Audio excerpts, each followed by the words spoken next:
বছর জুড়ে অনন্ত আম্বানি এবং রাধিকা মার্চেন্টের বিয়ের অনুষ্ঠান জমজমাটভাবেই চলছে। এবার আসল ধামাকা দেখার অপেক্ষায়। মূল বিয়ের অনুষ্ঠান হবে আগামী শুক্রবার। শেষ পর্যায়ে প্রাক বিয়ের অনুষ্ঠান জমে উঠেছে। বিয়ের সপ্তাহ শুরু হয় গায়ে হলুদ অনুষ্ঠানের মধ্য দিয়ে।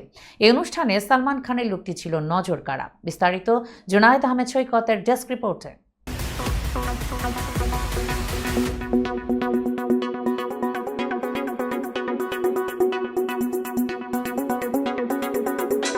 বলিউডের most eligible bachelor Salman Khan, রীতিমতো তিনি বলিউডের সুলতান। কিন্তু বিয়ে নিয়ে যেন তার কোনো ভাবনাই নেই। বয়স 58 ছুলেও বিয়ে করেননি এই তারকা। জীবনে প্রেম এসেছে একাধিকবার, কিন্তু বিয়ের পিঁড়ি পর্যন্ত আর যাওয়া হয়নি। এবার আম্বানি পুত্র অনন্তর প্রাক বিবাহ অনুষ্ঠানে ভাইজানের গায়ে হলুদ লেগেই গেল। নেট দুনিয়ায় এমন কিছু ছবি প্রকাশ্যে আসতেই অনুরাগীদের প্রশ্ন, তাহলে কি এবার বিয়ের পালা? সোমবার আম্বানিদের অনুষ্ঠানে অংশ নেন সালমান খান, রণবীর সিং, জাহ্নবী কাপুর, সারা আলি খান এবং অন্যান্য পাণ্ডেরা। তবে বলিউড ভাইজানের লুক দেখে অনেকে বলছেন, তারও বুঝি বিয়ের ফুল ফুটবে এবার। হলুদ পাঞ্জাবিতে বলিউডের most eligible bachelor Salman Khan এসেছিলেন সবার সামনে।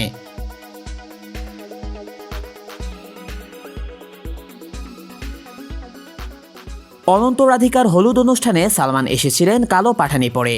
অনুষ্ঠান শেষে পাপারাজ্জিদের ক্যামেরায় তিনি ধরা পড়লেন হলুদ পাঞ্জাবিতে। তার সারা মুখে লেগেছিল হলুদ। তাতেই উচ্ছ্বাসিত অনুরাগীরা। এবার তাহলে ভাইজানের বিয়েটা হয়ে যাবে, এমনই আশা তাদের। কেউ বলছেন ভাইজানের উচিত তাড়াতাড়ি বিয়ে করা, আবার কারো মন্তব্য, অপূর্ব দৃশ্য, ভাই দ্রুত বিয়ে করেন।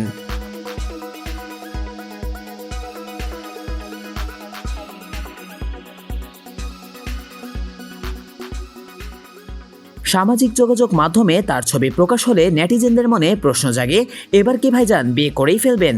কিন্তু এই বিষয়টিতে সবসময় উদাসীন তিনি। তার বিয়ের কোনো খবর না থাকলেও অনন্তের বিয়ের সব অনুষ্ঠানেই দেখা গেছে তাকে। রাত ভোর আম্বানিদের পাশে থেকেই অনুষ্ঠান উপভোগ করছেন তিনি। এর আগে জামনগরের অনুষ্ঠানে 3 খানকে একসাথে মঞ্চে পারফর্ম করতে দেখা যায়। এবার গায়ে হলুদের অনুষ্ঠানে হলুদ পাঞ্জাবিতে সালমান খানের সারা মুখে লেগেছিল হলুদ। তাতেই উচ্ছ্বাসিত অনুরাগীরা। এবার তাহলে বিয়েটা হয়ে যাবে, এমনই আশা তাদের। সালমান তার বিয়ে নিয়ে তেমন কোনো মন্তব্য করেন না। রসিকতা করেই বারবার বিয়ে প্রসঙ্গ এড়িয়ে যান। রোমানিয়ান মডেল ইউলিয়া ভান্তুরের সঙ্গে বেশ কিছুদিন ধরে সম্পর্কে জড়িয়েছিলেন সালমান। শোনা গিয়েছিল তাদের সেই সম্পর্ক ভেঙে গেছে। কিন্তু আম্বানিদের অনুষ্ঠানে সালমান ইউলিয়াকে একসঙ্গে দেখা গেছে। তবে কি নতুন কোনো খবর নিয়ে হাজির হচ্ছেন ভাইজান? এমনও প্রশ্ন নেটিজেনদের মনে ঘুরপাক খাচ্ছে। অনুষ্ঠানে ক্যামেরায় পোজ দেওয়ার সময় পাপারাজ্জিরা সিকান্দার বলে সম্বোধন করেন তাকে। আপাতত সিকান্দারের শুটিংয়ে ব্যস্ত নায়ক। এই ছবি পরিচালনার দায়িত্বে রয়েছেন AR মুরগুদাস।